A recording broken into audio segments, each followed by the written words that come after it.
What is up YouTube? This is Tom Mitro and welcome to Tech for All. Today we're going to be looking at a knockout between Moto E2 and Redmi 2. So let's see who wins the budget Android race.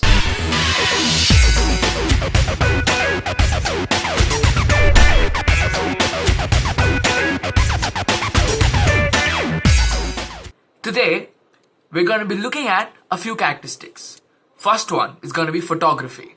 Second, music. Third, the specs of the phone. Fourth would be battery. Fifth would be the USP, that is the unique selling point of each phone. And fifth or sixth would be the improvement it has taken from the previous generation. Last would be the availability. Because whenever we talk about a Xiaomi device, we need to include this in the video. Now, starting from photography, we see that Moto E2 comes with a 5 megapixel autofocus camera and a 1.2 megapixel front facing camera. Now 5 megapixel back camera, that's not too bad. Compare that to the Redmi. Redmi comes with an 8MP f2.2 Sony camera. Now this coupled with a flash wins the race hands down. The picture quality of the back camera is just superb, whereas the picture quality of the front facing camera of Redmi 2 is any day much more superior than the Moto E2. Now Redmi 2 houses a 2MP front facing camera. Even though it's a 2MP camera and only 0.4MP more than Moto E, it still beats the hell out of Moto E's camera. Second is music. Now the Moto E comes with dual front speakers, making it extremely better with respect to music output from the speakers. But when we plug in your earphones, Redmi 2 has a better hand. Third point is your specs. Now Moto E2 comes with a Snapdragon 400 processor coupled with 1GB of RAM and Adreno 330. Whereas Redmi 2 comes with Snapdragon 410 processor, which is a 64-bit processor, clocked at 1.2 GHz. Both are clocked at 1.2 GHz and coupled with 2GB RAM. This also comes coupled with Adreno 330. Now, graphic-wise, both the devices are same, but because this uses a better CPU, I'm going to give the round to Redmi 2. Battery. Now, Moto E2 comes with 2390 mAh battery, whereas Redmi 2 comes with a 2200 mAh battery.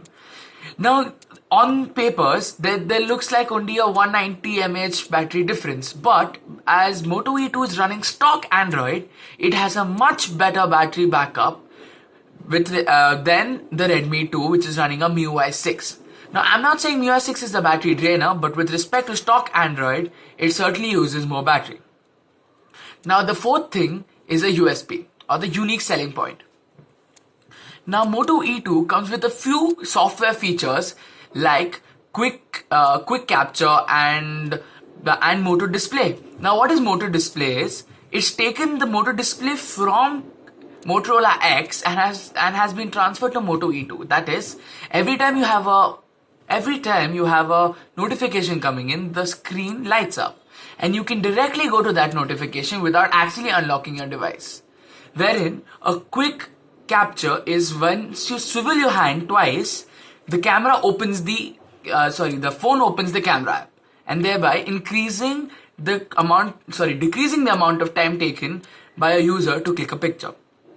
With respect to Redmi 2, it comes with MIUI 6. It has an extremely beautiful materialistic design and has flat style icons throughout. It is extremely developer friendly and you get updates every now and then. Now, as Motorola has brought in features which was not available in this price segment, I'm going to give the round to Moto E2.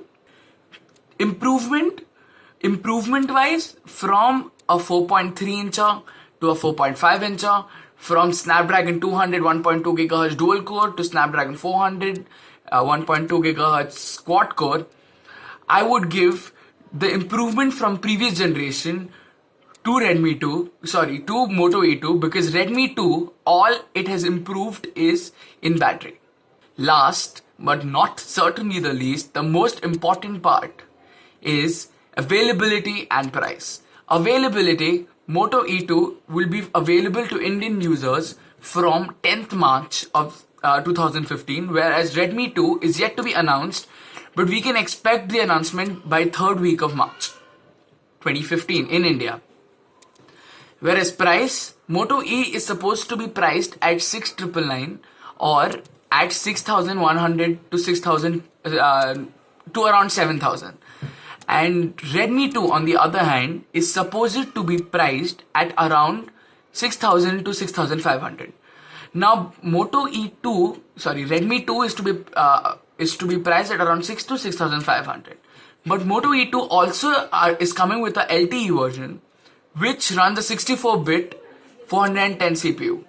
So if that is released in India, then I think Moto E2 should take the round. Either way, I think Moto E2 should take the round. First thing, they're almost equal in specs now. Almost equal in specs. There is the guaranteed of the next update of Android. The price is almost same, and the biggest thing is you can go to Flipkart on 10th and click buy now. You did not wait for a flash sale. I'm guessing the Indian public is bored of flash sale now, and it's high time that we shift back.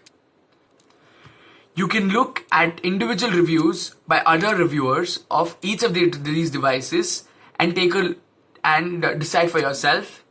But if I was to take a phone below 7,000 price bracket in the first quarter of 2015, it has to be Moto E2.